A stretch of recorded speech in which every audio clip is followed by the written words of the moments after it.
শীতের সন্ধ্যা নামছে, বনভূমির গায়ে হিমের ছোঁয়া লেগে আছে। গাড়ির হেডলাইটে ভেসে উঠেছে কুয়াশার রেখা। আরণ্যক রিসার্চ সেন্টারের দিকে যাচ্ছেন গবেষক অরিন্দম ঘোষ। তিনি একজন জীববিজ্ঞানী, কিন্তু অতি প্রাকৃতিক বিষয়ে তার গভীর আগ্রহ। সম্প্রতি পশ্চিমবঙ্গের পুরুলিয়ার এক গভীর অরণ্যে স্থানীয় গ্রামবাসীরা দাবি করেছে রাতে ঘন জঙ্গলে অদৃশ্য পায়ের শব্দ শোনা যায়। কেউ কেউ বলছে ছায়া দেখা গেছে, কেউ বলছে গাছের ডালে ঝুলন্ত কোনো অশরীরী মুখ। অরিন্দম সেসব বিশ্বাস না করলেও তথ্য সংগ্রহ করতে এসেছেন। সঙ্গে রয়েছে তার সহকারী সায়ন্তিকা। ওরা দুজনে বন বিভাগের অনুমতি নিয়ে রিসার্চ সেন্টারে এসে উঠলেন। রাত গভীর। রিসার্চ সেন্টারের চারপাশে কেবল জঙ্গল, পাখির ডাক, পোকামাকড়ের আওয়াজ ছাড়া আর কিছুই নেই। হঠাৎ সায়ন্তিকা চমকে উঠে বলে, স্যার, আপনি শুনলেন? কি? কেউ যেন হেঁটে গেল একেবারে জানালার পাশ দিয়ে। অরিন্দম কান পেতে শুনলেন, সত্যি কেউ যেন ভারী পায়ে ধীরে ধীরে হেঁটে যাচ্ছে, কিন্তু বাইরে কেউ নেই। ক্যামেরা, সাউন্ড রেকর্ডার, নোট সব প্রস্তুত করলেন তারা। সারা রাত নজরদারি চলল, কিন্তু আর কিছু শোনা গেল না। পরদিন সকালে অরিন্দম ও সায়ন্তিকা স্থানীয় গ্রামে যান। গ্রামের সবচেয়ে বয়স্ক মানুষ ধনঞ্জয় দা এক পলকেই চিনে নেন অরিন্দমের উদ্দেশ্য। তিনি ধীরে ধীরে বললেন, আপনারা বিজ্ঞানী, আপনাদের যুক্তির জগৎ আছে, কিন্তু এই জঙ্গলে একটা অভিশাপ আছে। ৭৫ বছর আগে এই জঙ্গলের মধ্যে এক সন্ন্যাসীকে পুড়িয়ে মারা হয়। লোকজন বিশ্বাস করত উনি কালা জাদু করতেন। সেই থেকেই শুরু হয় এই অদৃশ্য পদচারণার গল্প। তাহলে আপনি বিশ্বাস করেন এই সব ভূত প্রেত আছে? সায়ন্তিকা জিজ্ঞেস করলো। আমি জানি, আমি শুনেছি সেই সন্ন্যাসীর হাঁটার শব্দ আজও। এমনকি ৩ জন বনের ভিতরে ঢুকে আর ফেরেনি। সরকার চেপে রেখেছে ব্যাপারটা। অরিন্দম কৌতূহলী হয়ে উঠলেন। তিনি ঠিক করলেন আজ রাতে জঙ্গলের ভেতরে যাবেন। ধনঞ্জয় দা কাপা গলায় বললেন, ও পথে গেলেই ফিরে আসবেন তো? রাত ১২টা। টর্চ হাতে অরিন্দম আর সায়ন্তিকা ঢুকে পড়লেন জঙ্গলের গভীরে। চারপাশে ঘন ছায়া। হঠাৎ পেছনে ঝোপে কিছু নড়াচড়া। তারা থমকে গেল। শীতল বাতাসে পাতার কাঁপুনি, অচেনা গন্ধে ভরে উঠেছে চারপাশ। তারপর স্পষ্ট শব্দ, কেউ হেঁটে আসছে, কিন্তু সামনে কেউ নেই। সাউন্ড রেকর্ডার চালু। হঠাৎ এক কুয়াশার জঙ্গল ভেঙে ছায়ার মতো কিছু চলে গেল ডান দিকে। তারা ছুটে গেল সেখানে। একটা পোড়া মন্দিরের ধ্বংসাবশেষ দেখতে পেল তারা। পাথরের অদ্ভুত চিহ্ন। কেমন একটা শীতলতা ছড়িয়ে পড়ল চারপাশে। সায়ন্তিকা বলল, স্যার, আমার খুব অস্বস্তি লাগছে। এখানে কিছু আছে, কিছু যা আমাদের দেখতে পাচ্ছে। অরিন্দম বললেন, আমরা প্রমাণ চাই, ভয় পেলে চলবে না। ঠিক তখনই অদূর থেকে একটা করুণ চিৎকার ভেসে এলো। মানুষ না প্রাণী বোঝা গেল না, সেই সঙ্গে মাটিতে ঝাঁকুনি লাগলো। সায়ন্তিকা জ্ঞান হারিয়ে পড়ে গেলেন। অরিন্দম বুঝতে পারলেন বাতাসের মধ্যে একটা চাপ আছে। মন্দিরের ধারে একটা কবরের মতো গর্ত দেখা যাচ্ছে। তিনি এগিয়ে গেলেন। গর্তের পাশেই একটা পুরনো থালা, তার গায়ে রক্তমাখা হরফে লেখা, আমি ফিরে আসব প্রতিশোধ নিয়ে। ঠিক তখনই অরিন্দমের পেছনে কেউ যেন নিঃশ্বাস ফেলল। তিনি ঘুরে দাঁড়ালেন। কিচ্ছু নেই। কিন্তু ক্যামেরা ক্যাপচার করলো এক ফ্রেম, ধূসর পোড়া মুখ, পুড়ে যাওয়া চোখ আর কাঁধে জটা ধরা চুল। সেদিন রাতেই তারা রিসার্চ সেন্টারে ফিরে এলো।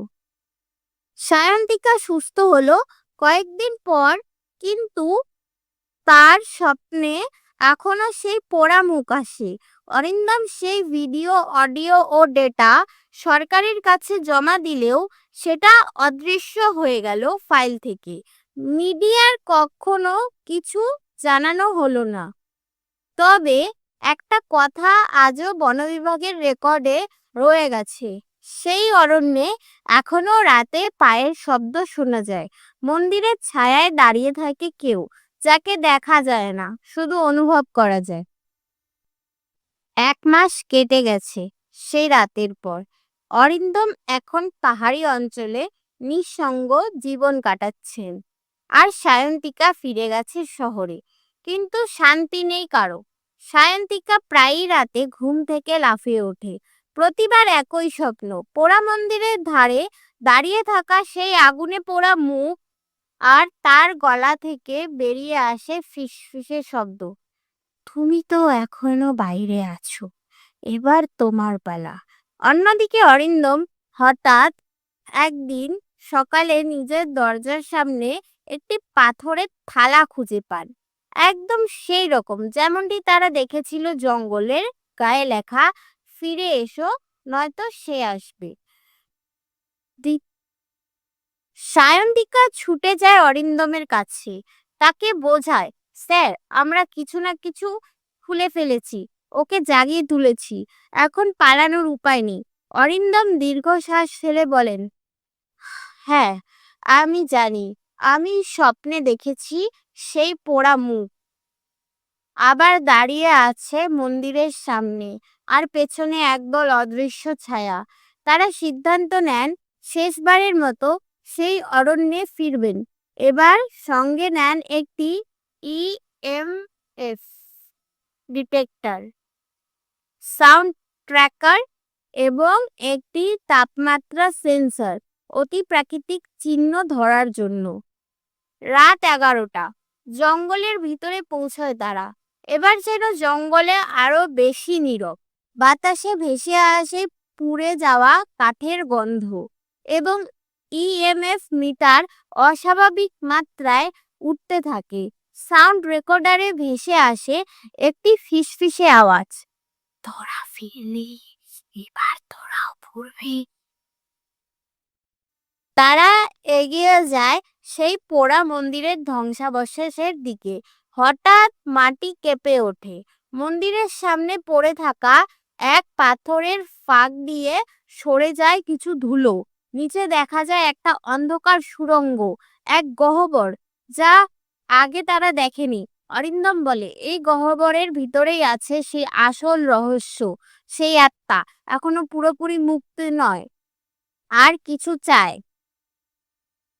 অরিন্দম বলে, এই গহ্বরের ভিতরেই আছে সেই আসল রহস্য। সেই আত্মা এখনো পুরোপুরি মুক্ত নয়, আরো কিছু চায়। তারা নিচে নামতে থাকে। রশি দিয়ে আলো নিয়ে। গহ্বরটা বেশ গভীর, আর দেয়ালে লেখা অদ্ভুত লিপি, তিব্বতী, সংস্কৃত আর লাতিন ভাষার মতো। ভেতরে এক কুয়াশার ঘর, আর মাঝখানে একটি পোড়া আসন, যেন কেউ একদিন সেখানে বসে সাধনা করত। হঠাৎ সায়ন্তিকার চোখে পড়ে একটা আয়নার টুকরোতে তার প্রতিবিম্ব নেই। ঠিক তখনই পেছন থেকে কে যেন বলে ওঠে, সে এখন তোমার মধ্যেই আছে। সায়ন্তিকা ঘুরে দাঁড়াতেই দেখে তার চোখের পাতা জ্বলছে। না, আলো নয়, আসলেই জ্বলছে। কিছু একটা তার শরীরে দখল নিচ্ছে। অরিন্দম কোনো মতে তাকে টেনে আনে। সে জ্ঞান হারিয়ে ফেলে, কিন্তু তার মুখ হালকা হাসি, অদ্ভুত সেই হাসি।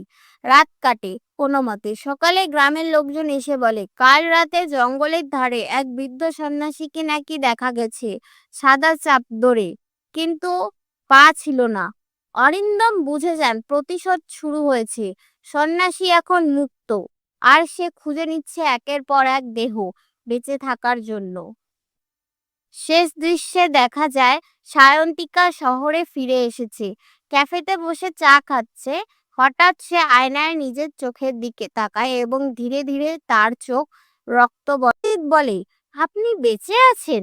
অরিন্দম জবাব দেয় না, শুধু চোখ তুলে চায় আর মৃদু ফিসফিসিয়া বলে, এটা আমার দেহ, কিন্তু আমি আর একা নই।